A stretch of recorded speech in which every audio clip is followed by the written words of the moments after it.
గోల్డా తల మీద ఉన్న పెద్ద నీటి బుడగలాంటి మాస్క్లోంచి ఆమె సుందర వదనం సుస్పష్టంగా దర్శనమిస్తోంది. ఆమె పెదాల మీద చిరు దరహాసం వెన్నెలలా మెరుస్తోంది. క్షణక్షణం దగ్గర పడుతున్న కామెట్ ఫ్యూచరో వేగాన్ని కంప్యూటర్తో పోటీ పడ్డట్టు లెక్కించి, ఆ కామెట్ వేగాన్ని, దిశను సారథికి షిమోన్కు సంకేతాలిస్తోంది. ఆ పని గోల్డా డ్యూటీనే. కామెట్‌ని అందుకునేదాకా అథర్వ పరీక్షితులు కేవలం గోల్డాకు సహకరించే డ్యూటీలే చేస్తారు. కానీ ఎవ్వరి సహాయ సహకారాలు ఈ గోల్డాకి అవసరం లేనట్టుంది కసిగా అనుకుంది. మరొకరైతే ఎంతో కష్టపడిపోతూ, చుట్టుపక్కల వారిని అదరగొడుతూ, పిచ్చి కాన్సంట్రేషన్‌తో ఈ పని నిర్వర్తించేవారేమో. గోల్డా మాత్రం అలవోకగా ఏమాత్రం కష్టం లేనట్టు ఓ ఆటలా కానిచ్చేస్తోంది.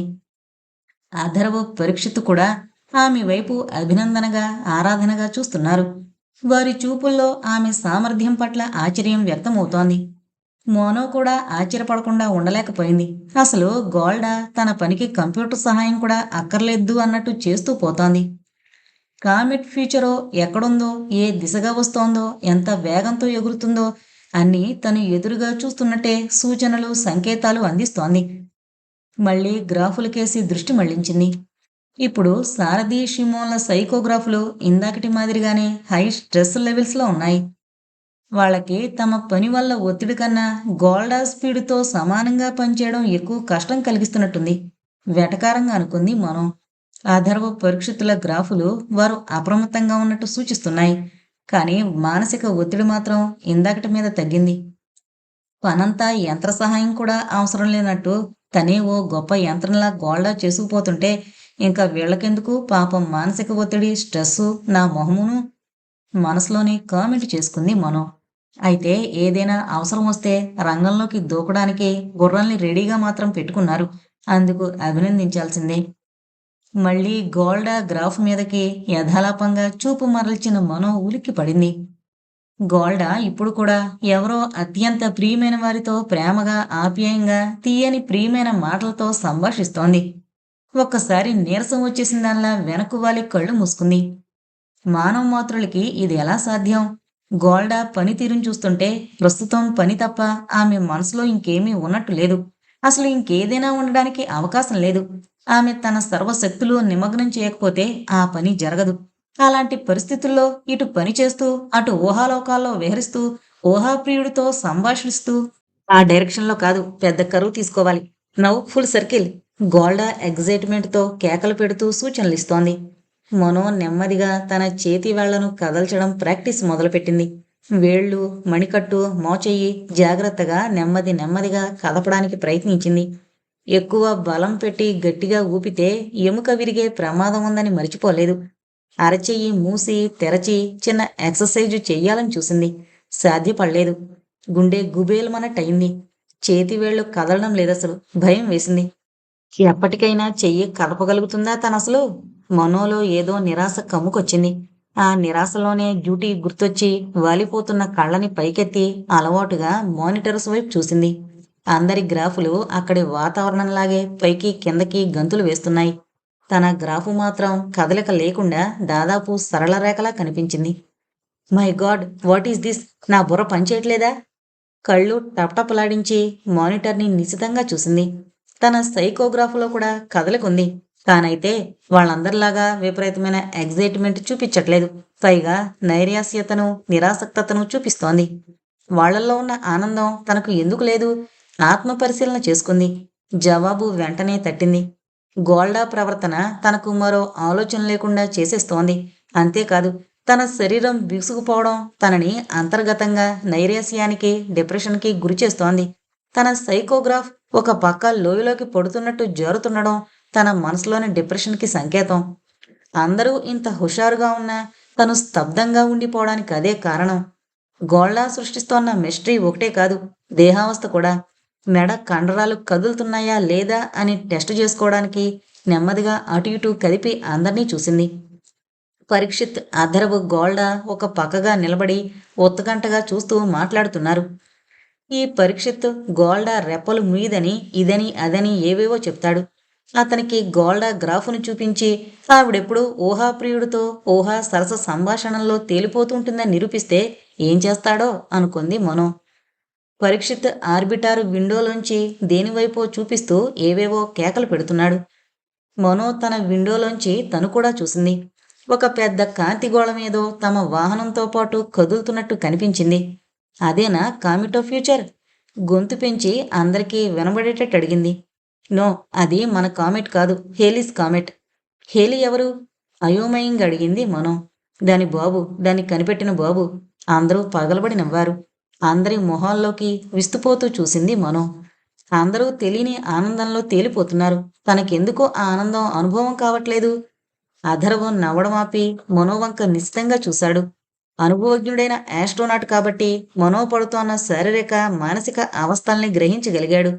భూమి వాతావరణాన్ని వదిలి రోదస్లో తెలియని లోకాల్లో ఎగరడం కొంత ఆనందాన్ని కలిగించిన సబ్ కాన్షియస్లో ఆందోళన అనుభవించడం ప్రతి ఆస్ట్రోనాట్కి ప్రతి స్పేస్ ఫ్లైట్లోనూ జరిగేదే.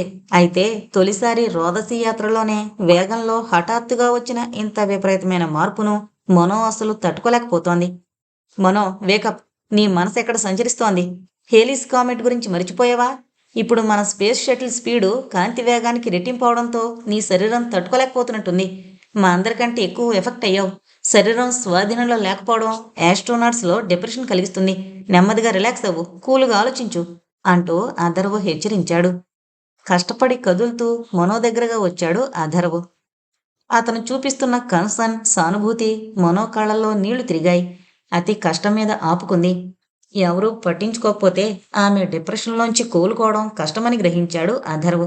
కమాన్ మనం, నువ్వనుకున్నంత కష్టమేం రాలేదు నీకు. చూడు, మా అందరి కాళ్ళు చేతులు బాగానే ఉన్నాయి. నీకు కూడా మామూలైపోతుంది. కొంచెం టైం పడుతుందంతే. అందరి శరీరం తీరు ఒకలాగే ఉండదని తెలుసు కదా అన్నాడు అథర్వ్. అవునన్నట్టుగా తల మెల్లగా ఊపింది మనం. Very good. ఇప్పుడు చురుగ్గా ఆలోచించు. నీ మెదడు, కళ్ళు, చెవులు బ్రహ్మాండంగా పనిచేస్తున్నాయి కదా. హేలీస్ కామెట్ అంటే ఏంటి? స్కూలు పాఠాల్లోనే కాదు, మళ్ళీ ఆస్ట్రోనాట్ ట్రైనింగ్లో, ఆస్ట్రానమీ క్లాసుల్లో కూడా చదివావు. ఎలాగోలా తన శరీరంలో ఏర్పడ్డ బలహీనత నుంచి ఆమె దృష్టిని మళ్లించకపోతే మానసికంగా కూడా సమస్యలొస్తాయేమోనని ఆమెను హుషారుగా ఉంచడానికి ప్రయత్నిస్తున్నాడు అథర్వ్. పరీక్షిత్తు ఇప్పుడు మనో పరిస్థితిలో ప్రమాదాన్ని గ్రహించాడు. అతను కూడా కాస్త ఉద్విగ్నంగా, జాలిగా మనోవైపే దృష్టి నిలిపాడు. గోల్డా, సారథి, షీమోన్ తమ విధి నిర్వహణలో పూర్తిగా మునిగిపోయి ఉన్నారు. వాళ్ళు మనో అవస్థను గ్రహించే స్థితిలో లేరు. అథర్వ్ మనో నుంచొచ్చే జవాబు కోసం ఊపిరి బిగబట్టి ఎదురు చూశాడు. Yes, I remember. Halley's comet ప్రతి 76 సంవత్సరాలకు ఒకసారి భూమికి దగ్గరగా వస్తుంటుంది. కరెక్ట్, హుషారుగా అరిచాడు Atharv. You are all right. ఉలిక్కి పడింది మనం. నాకేమైంది? ఏదో మతిమరుపులాగా అయోమయంగా చూసింది. ఏం లేదు, చూడు, విండోలోంచి చూడు. హేలీస్ కామెట్ మన ఆర్బిట్ని క్రాస్ చేస్తోంది. ఇంకొన్ని క్షణాల్లో మాయమైపోతుంది. తొందర పెట్టాడు అథర్వ్. ఓ, ఎంత అద్భుత దృశ్యం! అటు చూస్తూ హుషారుగా కేక పెట్టింది మనో. అథర్వ్, పరీక్షిత్ రిలీఫ్ ఫీల్ అయ్యారు. మనో ఇప్పుడు మామూలు స్థితికొచ్చింది. డిప్రెషన్ నుంచి కోలుకుంది. అదిప్పుడు మొత్తం స్పేస్లో ఉన్న యూనివర్సులన్నింటినీ, లోకాలన్నింటినీ ఓ రౌండ్ కొట్టి చుట్టబెట్టి మనం ముసలాళ్ళమయ్యేసరికి భూమికి దగ్గరగా వస్తుంది.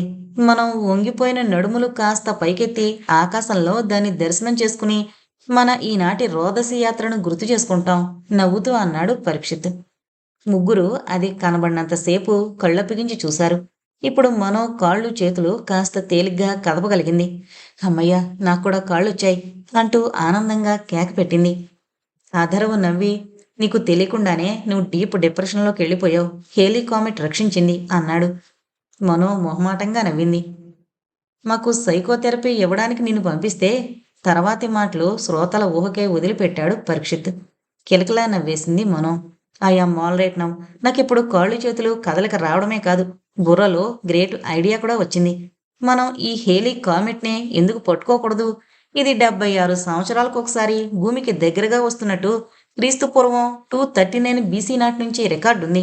అంటే ఇది ఇంకెన్నో మిలియన్ సంవత్సరాల కాలం నుంచి ఇలా అంతరిక్షాన్ని చుట్టబెడుతూ అంతరిక్ష వార్తలన్నీ భూమికి అందజేయడానికి అన్నట్టు 76 ఏళ్లకు ఒకసారి భూమి దగ్గరకు వస్తోంది.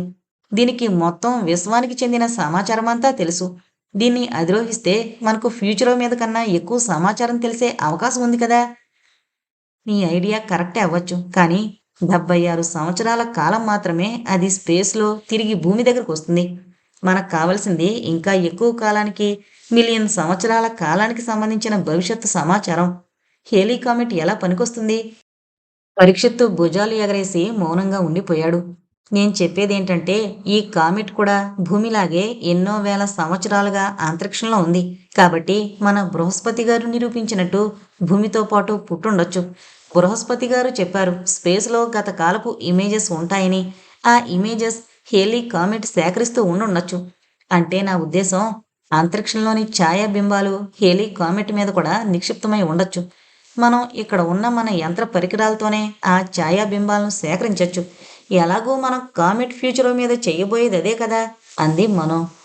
నిజంగానే నీ ఐడియాలో ఏదో బలం ఉన్నట్టే అనిపిస్తోంది.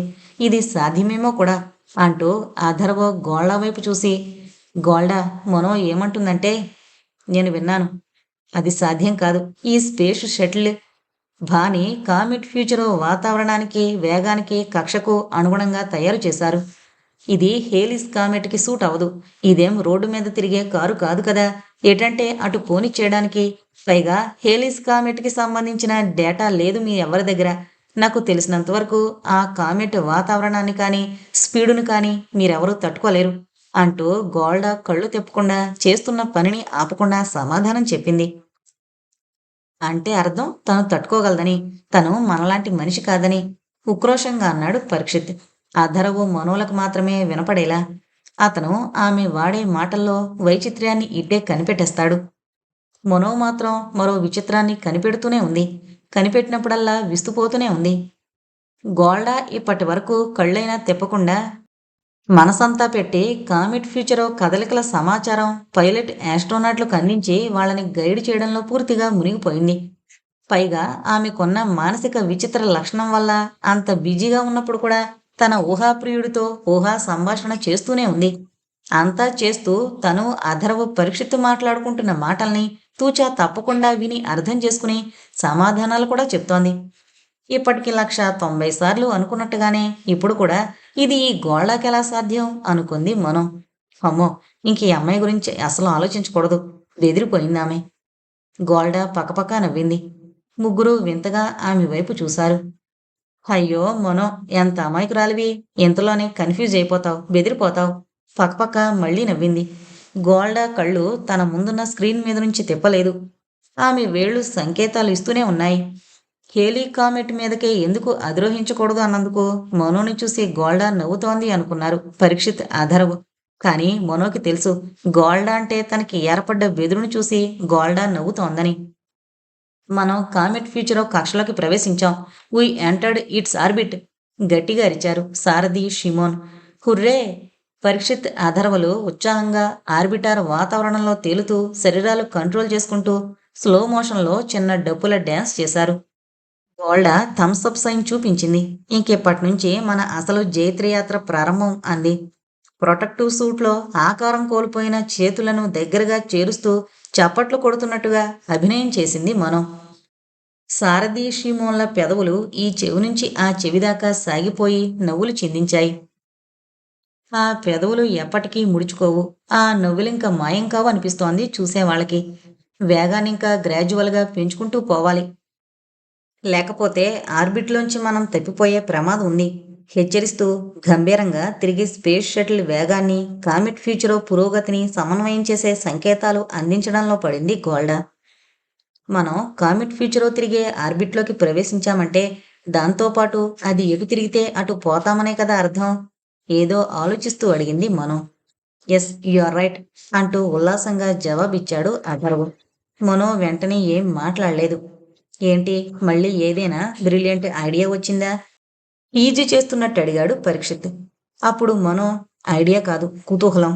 మనం కామెట్ ఫ్యూచర్తో పాటు దాని కక్షలో తిరుగుతున్నాం. ఈ కామెట్ ఫ్యూచర్ వైపు అంటే భవితవ్యం వైపు దూసుకుపోతుందని చెప్పారు. అంటే దాంతోపాటు ప్రయాణిస్తున్న మనం కూడా ఫ్యూచర్ వైపే పోతున్నాం కదా అంది. అమ్మా తల్లి, ఈ ప్రయాణపు మొత్తం ఉద్దేశమే అది. నీకిప్పటికి అర్థమైందా? భవిష్యత్తు వైపు దూసుకుపోతున్న కామెట్ ఫ్యూచరోని పట్టి దాంతోపాటు ప్రయాణించడమో, ఏకంగా దాని మీదే వాళ్లడమో చేసి మన భూగోళం, దాంతోపాటు ఈ అంతరిక్షం భవిష్యత్తులో ఎలా ఉంటాయో స్టడీ చేయడమే మనందరం కలిసి ఇప్పుడు చేయబోయే అపరూపమైన ప్రయోగం. అవసరమైన దానికన్నా ఎక్కువ శాంతి సహనాలను నటిస్తూ చాలా వివరంగా చెప్తున్నట్టు చెప్పాడు పరీక్షిత్తు. భూగోళం, పాతాళం, ఆకాశం, అంతరిక్షం, స్వర్లోకం, స్వర్గలోకం అవన్నీ పక్కన పెట్టు పరీక్షిత్. ఇప్పుడు భవితవ్యంలోకి ఆగకుండా మహావేగంగా దూసుకుపోతున్న కామెట్ ఫ్యూచర్తో పాటు మనం కూడా దూసుకుపోతే ఈ లోకాలన్నింటికన్నా ముందుగా మనం మన స్పేస్ షటిల్ మన సొంత భవిష్యత్తును చూసేస్తాం. కొన్ని వేల భావి సంవత్సరాల వేగంతో మనం ముందుకు పోతాం. కానీ మానవ జీవితపు నిడివి కేవలం 100 సంవత్సరాలు మాత్రమే. తిరిగి మనం భూలోకానికి వెళ్ళేలోపే మన జీవితాలు ముగిసిపోతాయి. అంతదాకా ఎందుకు? ఇప్పుడు మనం ముందుకు పోతున్న భావి సంవత్సరాల వేగంలో మన కామెట్ ఫ్యూచర్‌ని అధిరోహించి దాని వేగం ప్రకారం పోతే సంవత్సరాలు కాదు, కొన్ని నిమిషాల్లోనే మన 100 సంవత్సరాలు కరిగిపోయి మన స్పేస్ షటిల్ మనము మాడి మసైపోవడం ఖాయం. నేను చెప్తోంది అర్థమైందా? మనో మాటల్ని పూర్తిగా అర్థం చేసుకోవడానికి అథర్వ పరీక్షితులకు కొన్ని క్షణాలు పట్టింది. అర్థమైన మరుక్షణం నిర్ఘాంతపోయి కొయ్యబారిపోయారు. అప్పటికే గోల్డా పూర్తిగా మనోవైపు తిరిగి తీక్షణంగా ఆమె ముఖంలోకి చూస్తోంది. గోల్డా చూపుల్లో ఉంది భయమా, విస్మయమా, అభినందన, హెచ్చరిక? గోల్డా చూపుల్ని ఎదుర్కొన్న మనో మెస్మరైజ్ అయినట్లుగా నిశ్చేష్టురాలై ఉండిపోయింది. గోల్డా మనో ముఖంలోకి చూస్తున్న సమయంలో కాలం ఘనీభవించి నిలిచిపోయింది. అలా ఎంతసేపు గడిచిందో తెలియలేదు. గోల్డా, వేర్ యూ? గోల్డా, ఏం చేస్తున్నావు? మాకు సూచనలు, సంకేతాలు అన్నీ ఆగిపోయాయి. కామెట్ మనకి దొరకకుండా పోతుంది. షీమోన్, సారథి కంగారుగా ఆర్తనాదాలు చేశారు. గోల్డా చటుకున తల తిప్పి తన మానిటర్ ముందు సెటిల్ అయింది. మనో అథర్వ పరీక్షితుల్లో ఇప్పుడు కదలకొచ్చింది. ఏదో తెలియని భయంతో ముగ్గురికి మాట రాలేదు. అసంకల్పితంగా మనో సైకోగ్రాఫ్ మానిటర్ల వైపు చూసింది. మొట్టమొదటిసారి గోల్డా మనసంతా కేవలం తను చేస్తున్న పని మీదే నిమగ్నమై ఉంది. ఆమె మనసు ఇప్పుడు ఎవరితోనూ ఊహా సంభాషణ సాగించట్లేదు. ఈ కొత్త విశేషానికి మనో స్పందించలేకపోయింది. మనో మనసులో ఆలోచనలు స్తంభించిపోయాయి ఇప్పుడు. పరీక్షిత్ నెమ్మదిగా మాటలు కూడదీసుకుంటూ అన్నాడు. భూగోళపు భవిష్యత్తును అధ్యయనం చేద్దామని బయలుదేరాం. మనకే భవిష్యత్తు లేకుండా పోయింది. నిరాశ గూడు కట్టుకున్న గొంతు నీరసంగా వినపడింది. ఈ పాయింట్ బృహస్పతికి గాని అతని అసిస్టెంట్లకు గాని ఎందుకు తట్టలేదు? మనో తనలో తను అనుకుంటున్నట్టు గొణుక్కుంది. నో, నీ వాదనలో ఏదో లోపం ఉంది మనో.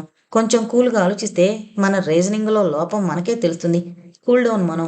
అండ్ పరీక్షిత్ కళ్ళు మూసుకుని ఆలోచిస్తూ అన్నాడు Atharv. There is some snag in your reasoning Mano.